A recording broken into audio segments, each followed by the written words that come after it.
Assalamualaikum warahmatullahi wabarakatuh. Nama saya Nureski Amelia dengan NIM 20107AF dari Akademi Farmasi Yamasi Makassar. Di sini saya akan memaparkan materi mengenai sistem reproduksi wanita. Baik, yang pertama mengenai pengertian sistem reproduksi pada wanita merupakan susunan suatu rangkaian interaksi organ dan zat dalam organisme yang digunakan untuk berkembang biak. Nah, ini salah satu contoh gambar sistem reproduksi pada wanita. Selanjutnya, organ reproduksi pada wanita dibagi menjadi dua bagian, yaitu organ reproduksi internal dan eksternal. Organ reproduksi internal dibagi lagi menjadi 4 bagian, yaitu yang pertama ovarium, kedua vagina, ketiga uterus, dan yang terakhir uterin tube atau tuba fallopian. Sedangkan pada bagian eksternal dibagi menjadi 5 bagian, yaitu mons pubis, labia mayora, labia minora, klitoris, dan yang terakhir vestibulum. Selanjutnya saya akan menjelaskan setiap bagian-bagian organ reproduksi wanita. Baik, yang pertama ovarium. Apakah teman-teman di sini tahu apa itu ovarium? Ya, betul. Ovarium atau induk teruk adalah bagian dari sistem reproduksi wanita yang terletak di perut bagian bawah, tepatnya di kedua sisi rahim. Selanjutnya, vagina. Vagina adalah suatu bentuk tabung mukolomembranus yang memanjang dari bagian cervical uterus sampai ke bagian vestibulum, yaitu celah antara labia minora ke arah terbukanya vagina dan uretra.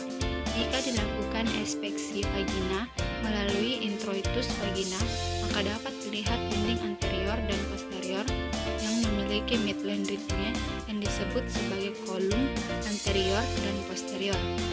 Selanjutnya, uterus. Uterus adalah sebuah organ muskular dengan bentuk berat dan dimensi yang sangat bervariasi, tergantung pada stimulasi estrogen dan riwayat persalinan. Uterus mempunyai ukuran panjang 7-8 cm, lebar 4-5 cm, dan tebal 3-4 cm. Dan itu tergantung pada ligulatumnya. Nah, perlu juga kalian tahu uterus dibagi menjadi 4 bagian, yaitu yang pertama, fundus uteri, letaknya di bagian kranial dan mempunyai permukaan yang bundar. Kedua, corpus uteri, merupakan bagian yang utama terletak menghadap ke arah caudal dan dorsal, facies fascicalis uterus. Dipisahkan dari vesika urinaria oleh spasium uterovesicalis.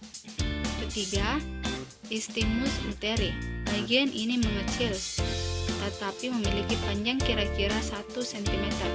Pada masa gravid, bagian ini menjadi bagian dari korpus uteri dan dalam klinis disebut segmen bawah rahim.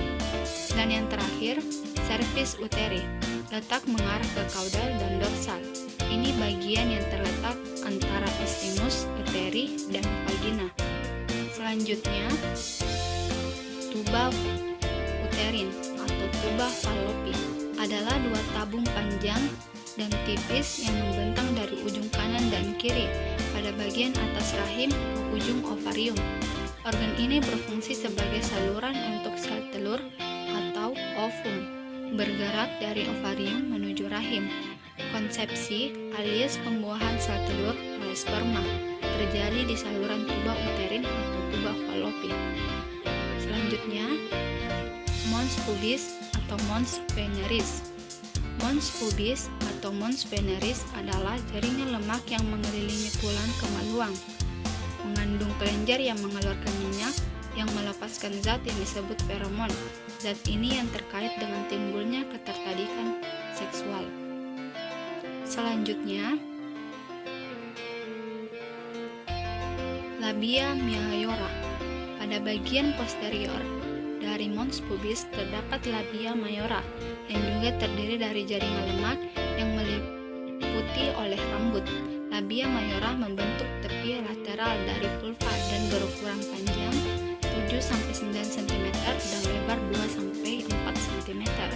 Permukaan superficial dari labia mayora juga dipenuhi oleh rambut. Perbedaan labia mayora dan labia minora yaitu labia minora merupakan struktur yang tidak berambut dan berukuran panjang 5 cm dan ketebalan 0,5 sampai 1 cm. Struktur cutaneus dari labia minora tidak terdiri dari jaringan lemak, namun terdiri dari jaringan penyambung yang memungkinkan mobilisasi dari kulit selama proses ranggaman. Next, klitoris. Klitoris adalah bagian kecil yang sangat sensitif terhadap rangsangan. Ia berada di bagian atas permukaan labia mayora dan labia minora. Klitoris ditutupi oleh preputium. Sebelum dilanjut, saya tanya, apakah teman-teman tahu apa itu preputium?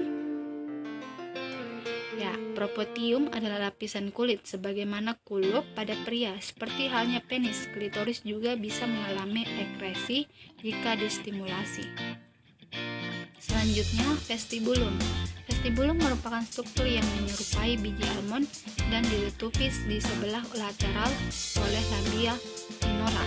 Pada vestibulum terdapat muara dari uretra, vagina, 2 duktus kelenjar Bartolini, dan 2 duktus kelenjar parauretral yang disebut sebagai skin ducts and vas. Selanjutnya, bentuk panggul. Menurut Caldwell-Mullow, ada 4 bentuk panggul. Yang pertama, panggul glenocoid, yaitu bentuk panggul ideal, bulat, dan merupakan jenis panggul tipikal wanita. 2. Panggul android, yaitu bentuk PAP seperti segitiga, merupakan jenis-jenis panggul tipikal pria. 3. Panggul anthropoid, yaitu bentuk PAP seperti elips, agak lonjong seperti telur. Keempat, panggul platyploid, yaitu bentuk PAP seperti kacang atau ginjal, picak, menjepit arah muka belakang. Selanjutnya, lapisan penyanggang uretra. Lapisan penyanggang uretra dibagi menjadi 2, yaitu 1. Ikatan facialis, kedua ikatan musculus. Selanjutnya, fungsi dari kedua ikatan tersebut yaitu ada 3. Yang pertama, mempertahankan posisi leher piu pada tempatnya. 2. Bila otot relaksasi saat berkemih menyebabkan leher piu memutar ke belakang. Ketiga, bila berkontraksi saat selesai berkemih, posisi piu akan kembali lagi. Fungsi kontraksinya akan membuka leher piu relaksasi hingga menutupi leher piu. Itulah materi yang dapat saya paparkan. Kurang dan lebihnya mohon dimaafkan. See you next time. Bye.